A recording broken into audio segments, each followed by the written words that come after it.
Hello, my loves, and welcome back to the Horus Heresy. Now, this one, Fallen Angels by Mike Lee. This is an unusual one because it is a direct follow-up to Descent of Angels, which was the first book to deal with the First Legion, the Dark Angels.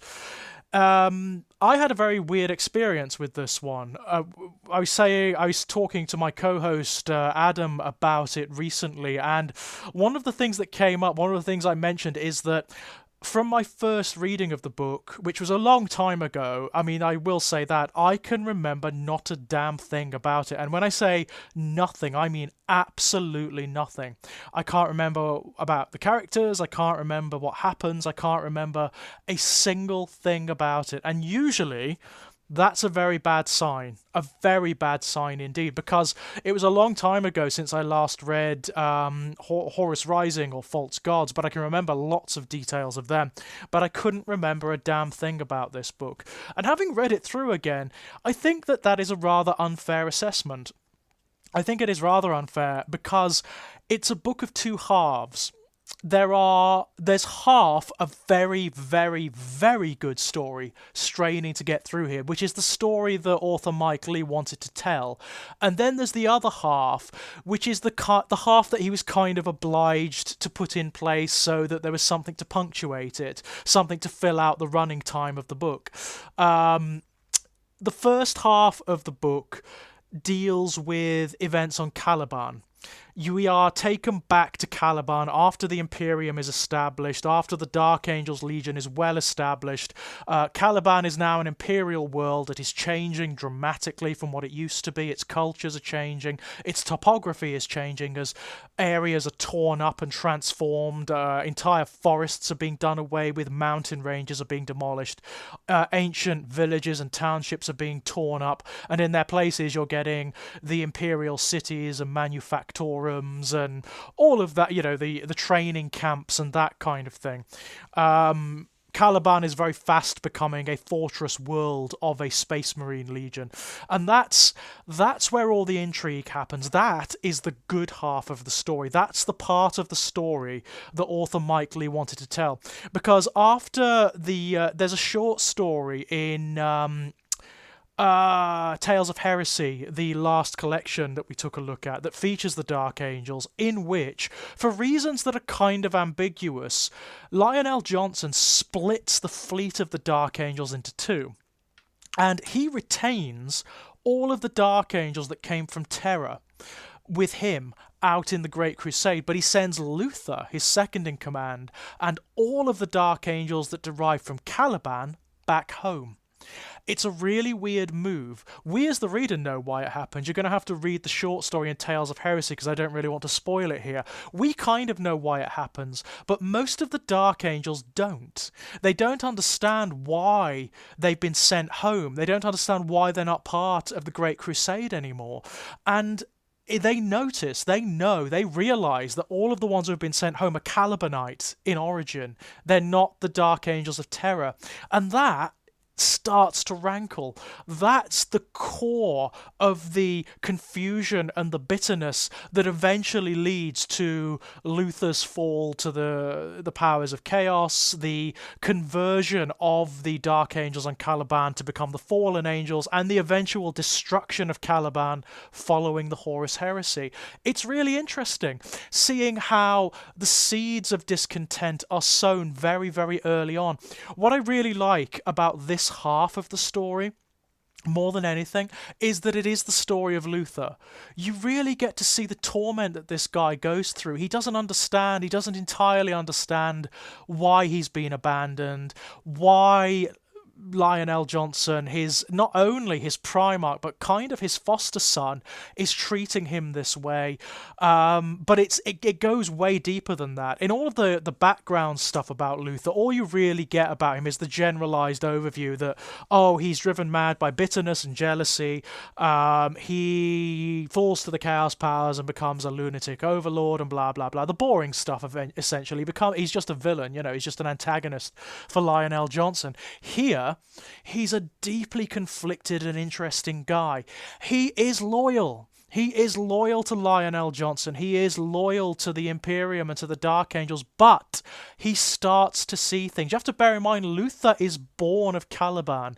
He's an old veteran of Caliban, and he sees what's happening. He sees what the Imperium is doing to the peoples of Caliban, to the land itself. The whole topography of Caliban is being destroyed. The forests, the mountains, everything. But not only that, the peoples of Caliban are effectively being sold into slavery. They are just becoming workers in the great manufactories and whatnot, and if not that, then soldiers to be fed into the imperial meat grinder.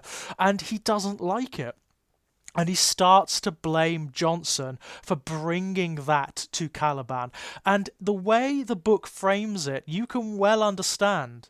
You can well understand because the Imperium is an occupying force that has conquered Caliban effectively. And you have these terrorist groups rising up who start to unsettle Calibanite imperial society because they remember the old ways. They remember what Caliban used to be, and they actually do start to talk to Luther and to make their point to him. And yeah, it makes sense. It actually makes sense. Beyond the predations of chaos, beyond whatever exaggerating or distorting or warping effect that the forces of chaos have. And there is chaos here on this planet. In fact, one of the things that's uncovered is that there's something very chaotic innate to Caliban. There is some chaotic influence within the planet itself. And what Luther realizes is if the Imperium catches wind of this, then they will just obliterate Caliban and probably everyone on it. So he keeps that from the Imperium. He takes pains to make sure that they don't know. And it's so interesting being inside Luther's head. It's so interesting seeing how he's so conflicted because he's still loyal to Lionel Johnson. He still wants to be part of the Imperium. But at the same time, there is this bitterness, there is this sense that everything is being torn from him and that the world he knows is not being protected, it's actually being torn up and obliterated before his very eyes. The culture that he once swore to protect is being destroyed and corroded around him. And you see that. I mean, that is not a delusion. That is absolutely true. It's absolutely true.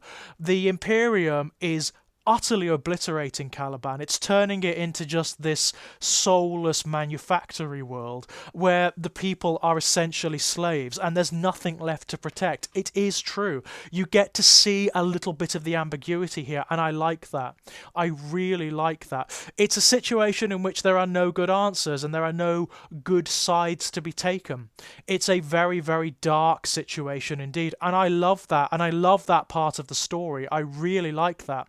The other half, it flits back and forth between Caliban and the Great Crusade, where you've got Lionel Johnson and the other Dark Angels learning of Horus's treachery and then going on a kind of half-cocked mission of their own, a kind of a mission of sabotage and subterfuge into the Istvan system, where they intend to scupper a planet, a sort of manufactory planet that is going to be fueling Horus's forces during the Istvan conflict. And it's kind of, it's perfunctory. It's absolutely perfunctory. You really don't get much of Lionel Johnson, which is a shame. I would have liked to have gotten a little bit more about him and about how he feels about what's going on Caliban, for example. But you get nothing of that. You get absolutely nothing. This is the bolter porn section. This is just the action set pieces, and it's kind of dull, I've got to say. You can, if they don't even feed into the wider story, so you can, and this is what I did after a while with this reading, you can just flip through them, just ignore them, and just read the bits on Caliban, because that's the story. That's the story. That's where all the intrigue is. Nothing much really happens in the Lionel Johnson side of the story. The only thing that is interesting is the end of that part of the story, because Lionel Johnson thinks he's won. He thinks he's done something really clever and scuppered all of Horus's plans for the Istvan system with barely a soldier lost, you know? But it turns out that he's bragging about this to Perturabo, the Primarch of the Iron Warriors, who, unbeknownst to him, is already fallen, is already loyal to Horus, and he leaves this world, this manufactory world, in the hands of Perturabo, who he believes to be loyal, who of course isn't. So he screwed himself through his arrogance and through his ambition, because he wants to be named the new War Master. That's what he sees here in Horus's defection. He sees opportunity. He scuppered himself completely, and potentially the wider Imperium as well. So that's interesting. But beyond that, there's nothing really much in this side of the story. But the stuff on Caliban is great. All the characters are interesting. You get a little bit more about what the Lord Cypher is. You learn that the Lord Cypher is a position within the Dark Angels. He's not the name Cypher is not the name of a person.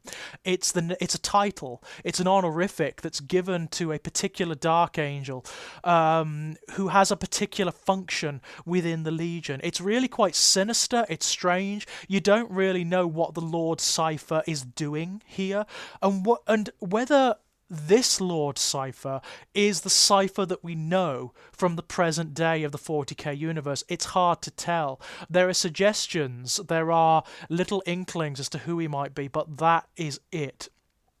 This one, it's kind of difficult to recommend. It's half of a really good book. Half of a really good book, but you can't help but think they should have just done away with the stuff with Lionel Johnson, or just referred to it vaguely and focused really deeply on what's going on Caliban and fleshed it out a lot more. It would have been a much stronger book for that. A much stronger book. And it's a shame that they didn't. It's a real shame that they didn't allow for that. It's worth reading if you like the Dark Angels and if you like their background and if you want to know what their status was in the Horus Heresy. That's kind of interesting. But beyond that, all of the cards, all of the interesting stuff happens on Caliban. It's with what the characters who will ostensibly become the traitors. Although with the Dark Angels, that's kind of up in the air, is it not? It's all a little bit ambiguous. Yeah, Luther is the most interesting character in this entire book. Also, the character Zahariel, who is the subordinate Dark Angel librarian that you see Luther through, who is sort of the protagonist of that side of the book. He's actually really interesting because he's massively conflicted too. He's a loyalist Dark Angel who at the same time sees all of the problems that the Imperium is causing on Caliban, and he totally understands how the other Dark Angels feel being cast aside and being reprimanded to Caliban itself. It's a weird situation. It's a really weird situation. But yeah, interesting book, not perfect by any stretch of the imagination. One you can skip if you're not that interested in the Dark Angels, I will say that, because it doesn't really feed into the wider story very much. So yeah, I think next time we're moving on to some of my favourites, so stay tuned, ladies and gents, for when we come back. Until then, bye-bye!